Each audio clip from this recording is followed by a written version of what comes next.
Camera set, here we go, stand by. And action. Hi, I'm Daisy Ridley. Here are some reasons to get excited for the next installment of Star Wars. Action. Firstly, we finally learn the truth about the most famous Jedi in the galaxy, Luke Skywalker. I'm from the Resistance. Leia sent me. We need your help. There are some wild new ships we've never seen before. Creatures, lots of new creatures. Have you ever heard of a porg?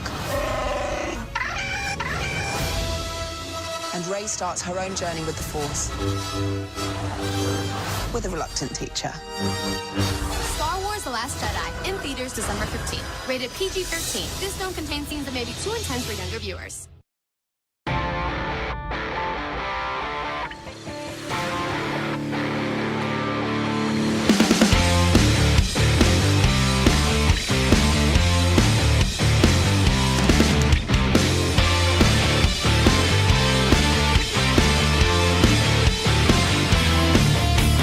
Quiet on the set. This is Michael Faulkner, and it is showtime at the December 12th, 2017 edition of the Weekly Podioplex. Brought to you on the Chronic Rift Network. Starting with the box office report, Disney has another box office turkey. But before we get there, let's begin with number 10, and new release Just Getting Started, premiering to $3.2 million. Expectations were for something below $10 million, but definitely above this opening salvo. It's clear that audiences were not impressed by the C cinema score, and critics were less than enthused with a 9% score. At number 9 is Lady Bird, down 1 from 8th. At 8th is The Star, swapping places with Lady Bird from last week's 9th. In 7th is Murder on the Orient Express, down 1 from 6th. And capping the bottom 5 is Daddy's Home 2, down 1 from 5th. The top 5 this week begin with Thor Ragnarok, adding $6.3 million to a total of $301.1 million. In 4th place is The Disaster Artist, moving up 8 spots with $6.4 million and a total of $8 million. Critics are polling around 94% for this one as it picks up steam in wider release, and exit polling for audiences remains strong. The top 3 are the same from last week. In 3rd place is Wonder, earning $8.4 million for a total of $100.3 million. In 2nd place is Justice League, adding $9.7 million to a total of $212.1 million. And maintaining first for a 3rd week is Coco, adding $18.5 million to a total of $135.7 million. I have 2 additional notes here. The first is Justice League's performance, which has pushed Warner Bros. Over the $2 billion domestic mark, making it the first studio in 2017 to do so. The second note is for Coco, which is on track with Moana, which premiered at Thanksgiving last year and ran at number 1 for 3 weeks, before passing the crown to Rogue One, A Star Wars Story. History will repeat itself this year, as Star Wars: The Last Jedi premieres this Friday. To close out the box office report, let's take a look at the past. 5 years ago in 2012, The Hobbit: An Unexpected Journey took number 1 with $84.6 million. That Unexpected Journey broke I Am Legend's record for the highest weekend debut in December. 10 years ago in 2007, I Am Legend won the weekend with $77.2 million. I Am Legend broke the Lord of the Rings: The Return of the King's record for the highest weekend debut in December.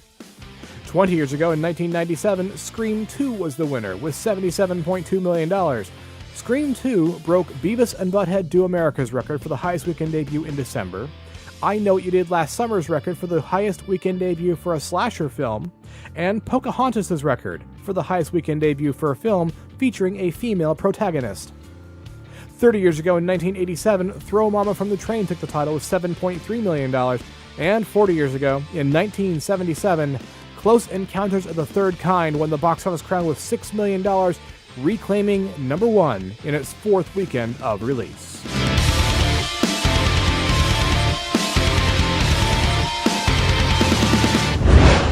The box office premieres for December 15th are pursuing their destiny. This week's headliner is Star Wars: The Last Jedi, an action fantasy space opera starring Daisy Ridley, John Boyega, and Mark Hamill. Right, Finn! You must have 1,000 questions. Where's Rey? Why are you here? Something inside me is awake. I need help. We are the spark that'll light the fire. We'll burn the First Order down. I was raised to fight. For the first time, I had something to fight for. Come on! I need someone to show me my place in all this. Star Wars: The Last Jedi. Rated PG-13. Having taken her first steps into the Jedi world, Rey joins Luke Skywalker on an adventure with Leia, Finn, and Poe that unlocks mysteries of the Force and secrets of the past. Star Wars: The Last Jedi is rated PG-13. The other wide release this week is Ferdinand, an animated comedy starring John Cena, Kate McKinnon, and Bobby Cannavale. I can't wait to show you off to the rest of the guys. Whoa. Ferdinand! Is that you? Hey, guys. Woo! Little Ferdinand. You've had a growth spurt. Suddenly, I regret every time I called you weirdo. Don't sweat it, Bones. We're good. My gosh, what have they been feeding you? Oh, hey, Guapo? That's right, the one and only. Ah, I get it. You try to come back here and intimidate us? Because let me tell you something. I am not intimidated by your freakish hugeness. Oh, mama. I don't know you, but I'm not scared of you, you sorry sack of meat. You're an affront to my nostrils. Angus, you're talking to his butt. Oh, I'm away. After Ferdinand, a bull with a big heart, is mistaken for a dangerous beast, he is captured and torn from his home. Determined to return to his family, he rallies a misfit team on the ultimate adventure. This is the, basically, I guess, remake or expansion of the Disney short from a long time ago. Ferdinand is rated PG. There's also one title on the limited slate this week, and you can find that one in the show notes. Next up is a look at the home entertainment slate for the week of December 12th, and I'll kick things off with new releases on DVD and Blu-ray, and that list begins with Home Again, a romantic comedy drama starring Reese Witherspoon, Lake Bell, and Michael Sheen. Life for a single mom in Los Angeles takes an unexpected turn when she allows 3 young guys to move in with her. Home Again is rated PG-13. The second title is Kingsmen: The Golden Circle, an action-adventure film starring Taron Egerton, Channing Tatum, and Julianne Moore. When an attack on the Kingsmen headquarters takes place and a new villain rises, Eggsy and Merlin are forced to work together with the American agency Statesman to save the world. Kingsmen: The Golden Circle is rated R. And number 3 on this list is Detroit, a historical drama thriller starring John Boyega, Will Poulter, and Algie Smith. A police raid in Detroit in 1967 results in one of the largest citizen uprisings in United States history. Detroit is rated R. Swinging by new releases on digital video, I have one title to share, and that is Dunkirk, a historical war drama starring Fionn Whitehead, Tom Glyn Carney, and Jack Lowden. Allied soldiers from Belgium, Britain, and France are surrounded by the German army and evacuated during a fierce battle in World War II. Dunkirk is rated PG-13.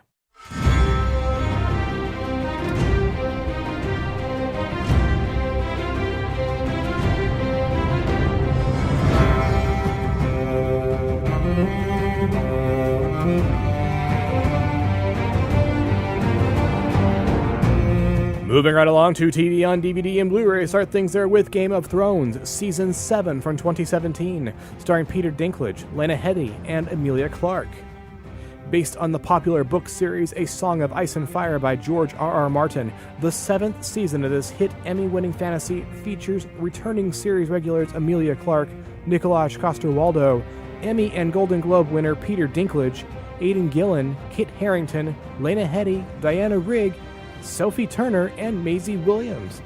Season 7 continues the story where summers span decades and winters can last a lifetime, and the struggle for the Iron Throne rages on. It will stretch from the south, where heat breeds plots, lusts, and intrigues, to the vast and savage eastern lands, all the way to the frozen north, where an 800-foot wall of ice protects the kingdom from the dark forces that lie beyond. Kings and queens, knights and renegades, liars, lords, and honest men, all will play the Game of Thrones.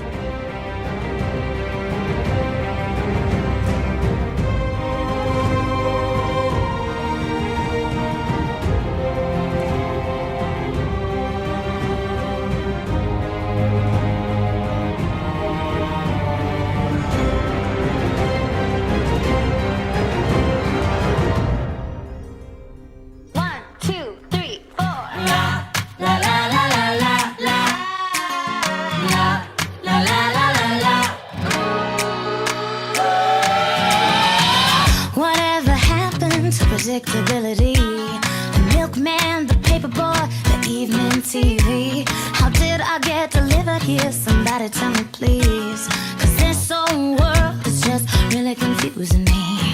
Clouds as mean as you've ever seen. Ain't a bird that knows your tune. Then a little voice inside of you whispers, kid, don't sell your dreams so soon. Everywhere you look, everywhere you go, there's a heart, a hand to hold on to.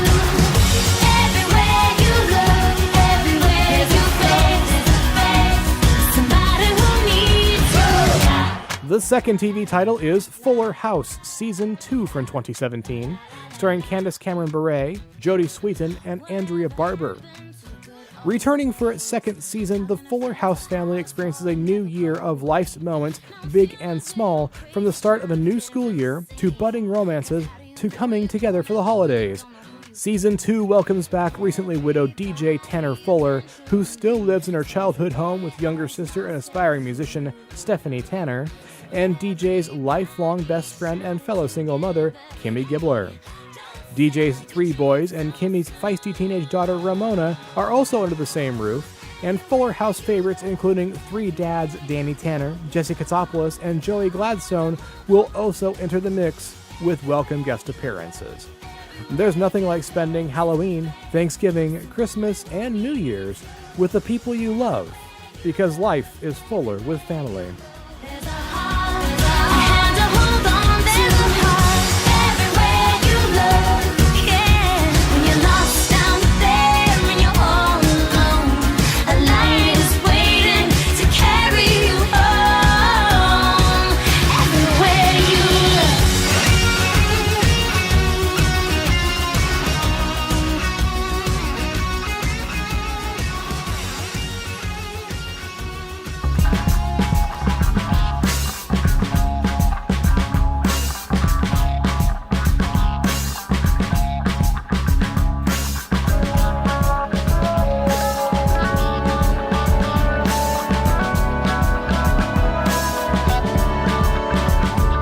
The third TV title this week is Luke Cage, Season 1 from 2016, starring Mike Colter, Simone Missick, and Rosario Dawson. Based on Marvel Comics and continuing the Marvel Cinematic Universe, the hero for hire is coming home in high def. Framed for a crime he did not commit, escaped convict Luke Cage is just trying to live under the radar. Mysteriously blessed, or cursed, with superhuman strength and unbreakable skin, he hides his abilities and shuns getting involved. But when ruthless crime boss Cornell Cottonmouth Stokes turns his beloved city of Harlem into a bloodbath of chaos and carnage, Luke is forced to come out of the shadows and embrace his ultimate destiny in this riveting fusion of dark drama, hip-hop, and classic superhero thrills.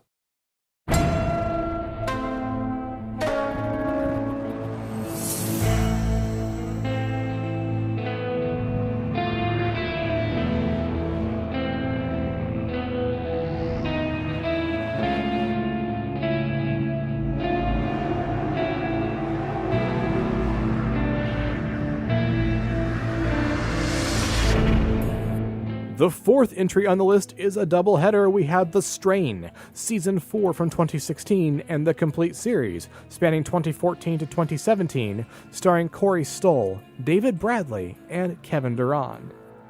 From Guillermo del Toro, Carlton Cuse, and Chuck Hogan comes a chillingly original series. When a freak virus tracing back to an ancient vampirism strikes New York, it gives rise to bloodthirsty human hybrids. Hoping to destroy the creatures and the evil master behind the outbreak, the CDC's Dr. F. Goodweather develops a deadly bioweapon. Teaming with a mysterious Holocaust survivor and searching clues found in an ancient book, F races against time amidst great personal loss in an effort to save humanity in this thrilling post-apocalyptic story.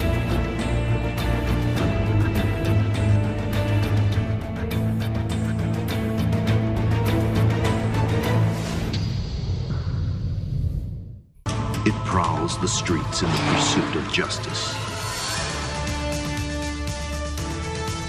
Its origins are secret. Its technology, 21st century. Its existence, officially disavowed. But its presence, undeniable. The perfect weapon for an imperfect future.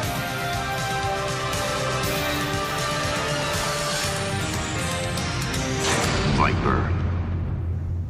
And the final TV title is actually one of my favorite low-budget action series from the 1990s. It's Viper, the complete series, spanning 1996 to 1999, starring Joe Napote, Heather Medway, and Jeff Cake. The action-adventure TV series Viper follows a special task force set up by the federal government to fight crime in Metro City, California.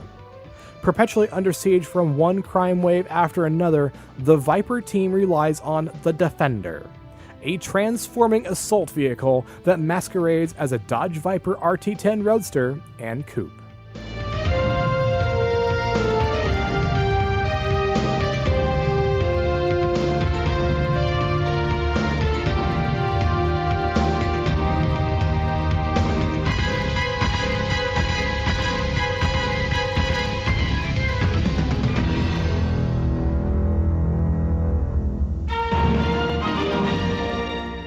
I'll wrap up the home entertainment slate with Blu-rays from the past, and this week I bring you 1 Million BC, a romantic sci-fi adventure film from 1940 starring Carol Landis, Lon Chaney Jr., and Conrad Nagel. This is a tale of prehistoric survival and love between a man and a woman belonging to opposing tribes that happen to be at slightly different stages of evolution. 1 Million BC is not rated. After this brief break for about a shameless podcast cross-promotion, the Weekly Podioplex will continue. Ladies and gentlemen, boys and girls. Listen! Hey, Skywalkers, this is Richard, and over here is my sweetie wife, Sarah. You can call me Jedi Tink. And we are Skywalking Through Neverland. Jimmy Mack here. When you wish upon a podcast, wish upon this podcast. These guys are awesome. We are a fan-focused podcast that covers Star Wars, Disney, pop culture, and their fandom communities. The stuff that surrounds us, penetrates us, and binds us all together as instantaneous friends. What do you know? We showcase what people are doing in the world of fandom and talk to those who are involved firsthand in the universes that we love. This is Margaret Carey, Tinkerbell. This is Jeremy Bullock, Boba Fett from Star Wars. Steve Sansweet from Rancho Obi-Wan. Hey, it's James Arnold Taylor, the voice of Obi-Wan Kenobi, and I happen to be skywalking through Neverland right now. And I'm skywalking through Neverland. And I am skywalking through Neverland. I've always hated space travel. Skywalking Through Neverland is the ultimate expression of fandom. You can find us on iTunes, Stitcher, YouTube, and our website, skywalkingthroughneverland.com. And remember, Neverland on Alderaan.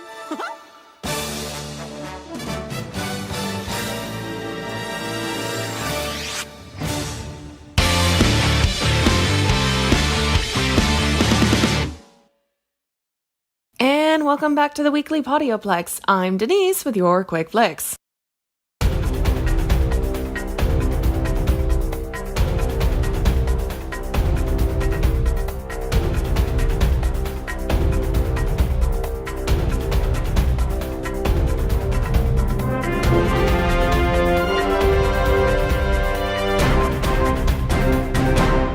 First up, Paramount Studios has had a 2019 release date for Pet Sematary and Instant Family.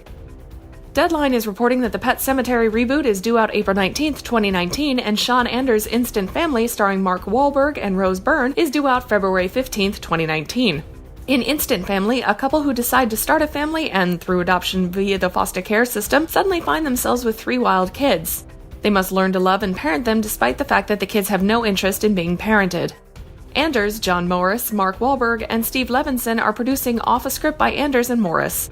On its release date, Instant Family will open against 20th Century Fox Marvel's Gambit, Universal Studios' Untitled Blumhouse film, and Warner Brothers' New Line Cinema's Isn't It Romantic, starring Rebel Wilson and Liam Hemsworth.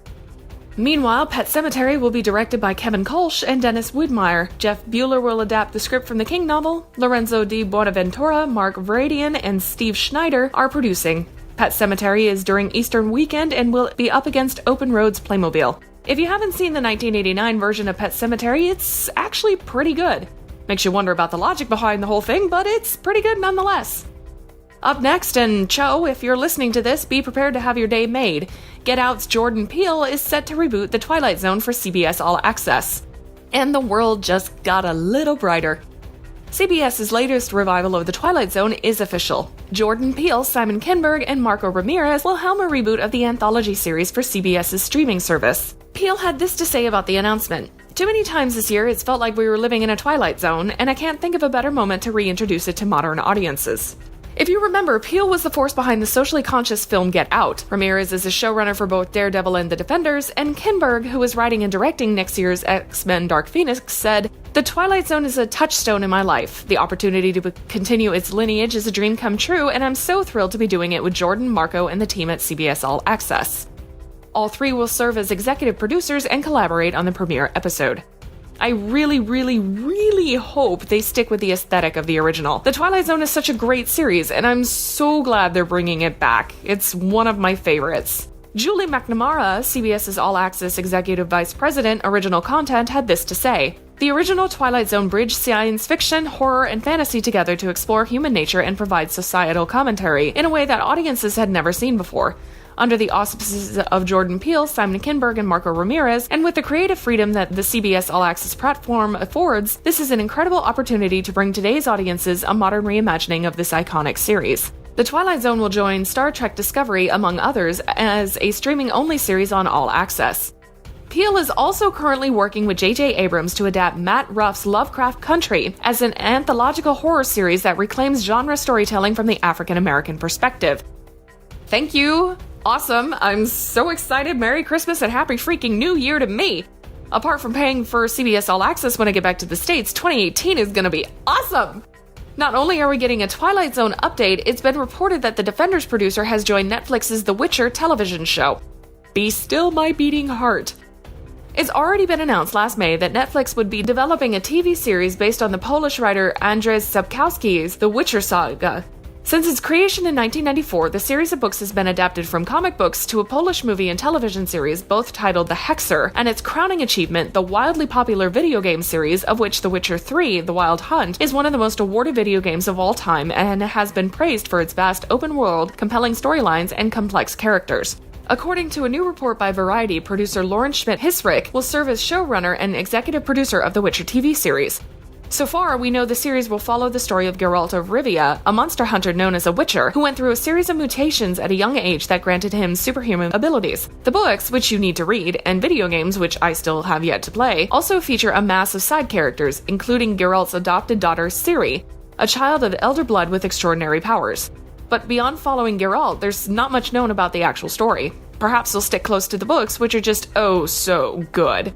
And honestly, this is a fantastic change from hearing about Amazon's new Lord of the Rings TV series. Not that I hate Lord of the Rings, I do not wear the one ring opposite my Jormungandr ring for nothing, but a new fantasy series is so desperately needed it's painful. And The Witcher is a good one. I will be keeping you updated on all news as it becomes available. Up next, the Phantom Tollbooth adaptation has recruited Game of Thrones director Matt Shakman. Michael Vukadinovic is getting script credit with Wreck-It Ralph 2's writer-director Phil Johnston doing the most recent draft. Norton Juster wrote the original novel with pictures by Jules Pfeiffer. The book first came to screens in 1970 as a cartoon feature film from Chuck Jones with voices by Mel Blanc. Published in 1961, The Phantom Tollbooth tells the story of Milo, a bored kid who is shaken from his apathy when the titular Tollbooth appears in his room. Milo discovers that by entering the Tollbooth, he can travel to the magical realm of the lands beyond. There he becomes involved in a conflict between two kingdoms and must use his wits to free two kidnapped princesses. The film will be a hybrid of animation and live action, owing to the story's wealth of fantasy characters. Donald DeLine and Ed McDonald will produce. The film began at Warner Brothers, and the studio still holds an option to co-produce. Interesting. The Phantom Tollbooth brings vague memories, but I couldn't actually tell you if I've read it or not. Sounds familiar though, and I'll probably wind up seeing the movie out of sheer curiosity. And finally on Quick Flicks, David Harbour is asking the media to stop pestering Ron Perlman about Hellboy. Seriously, you guys, just stop. Leave the poor man alone. In a new THR interview with Harbour about the massive success of Stranger Things, the conversation eventually turned to the Hellboy reboot and the photo of Harbour and Perlman having dinner together in June, which was organized by fellow actor Patton Oswalt. He talked about the dinner meeting with a man who made Hellboy the big screen icon and also made his plea to reporters. He said, "We went out to dinner with my buddy Patton Oswalt. We had a conversation. He's an amazing guy and super sweet, was wishing me well, and then he says something like, just have fun, which is something I need to remember when I work because I'm so intense. And the other thing I will say for reporters everywhere, in honor of his request, stop asking Ron Perlman about the Hellboy reboot. Please stop asking him about that. I get it. He answered the questions. Leave the man alone." Yeah, what he said. And that's it for this week's Quick Flicks. I'll see you guys next time on the Weekly Podioplex. Thank you, Denise. Here we are once again at the end of a new edition of the Weekly Podioplex. If you want to discuss anything you heard on this week's edition, we would love to hear from you. You can surf on over to the Chronic Rift homepage at chronicrift.com and leave an audio message right there on the website using your microphone. You can also write an email or send an MP3 to weeklypodioplex@gmail.com. If short form is more your thing, you can still tweet us on Twitter. The Chronic Rift is chronic_rift. The Weekly Podioplex is Weekly Podioplex. Denise is Riley James Keith. And I am Womprat99. Like the creature look at Bullseye in his T16 in Beggar's Canyon. You can give the Chronic Rift a thumbs up on Stitcher Radio, leave us a review on iTunes, and you can find the Weekly Podioplex and the Chronic Rift on Facebook. The usual disclaimer applies, of course. If you leave us feedback, you may hear your words on a future edition of the Weekly Podioplex. Take a moment, stop on by, and see what other shows the Chronic Rift Network has to offer. We have the Batcave podcast, the OSI Files podcast, the G2V podcast, Generations Geek, presenting the transcription feature, the Dan and Travis Show, the Sci-Fi Diner podcast, Doctor Who and Mr. Drew, the Home Game Show version podcast, and so much more. If you have a Roku player, you can treat it like a time machine and find us there on the Chronic Rift's Roku channel, which houses episodes of the Chronic Rift's adventures in the 1990s, when it was a public access television show on the New York City airwaves. Check us out and find the culture in pop culture. If you're interested in more of my adventures, take a quick trip to my blog, Creative Criticality, where I'm watching every episode of Doctor Who for the first time from the very beginning of the franchise and reviewing them in the Timestamps Project. Right now, the blog is wrapping up the 21st season. That was the final season with the 5th Doctor and the debut of the 6th Doctor. In fact, the next timestamp is The Twin Dilemma, the premiere of the 6th Doctor. You can find those reviews at creativecriticality.wordpress.com, and you can also find Creative Criticality on Facebook. Denise can also be found on the internet at Accessories Not Included, where she talks about her writing, reviews books, and offers her services as a cover designer. Check her out at accessoriesnotincluded.com. If you decide to pick up any of this week's new releases, why not do it through our Amazon store? You get the newest entertainment at Amazon's low prices and high-quality service, and each purchase you make at that store supports the Chronic Rift Network. Your support keeps us on the air, and we appreciate your consideration. Look for the links to our best bets and the network store in our show notes, or click the Amazon box on the website. The Weekly Podioplex is a Lucky Shot production and is produced by John S. Drew. On behalf of Denise and John, this is Michael Faulkner. Thanks for listening. Until next time, there are adventures in drama, comedy, and action, worlds to explore in the depths of film. Get some popcorn, find your favorite seat, and I'll see you at The Last Jedi.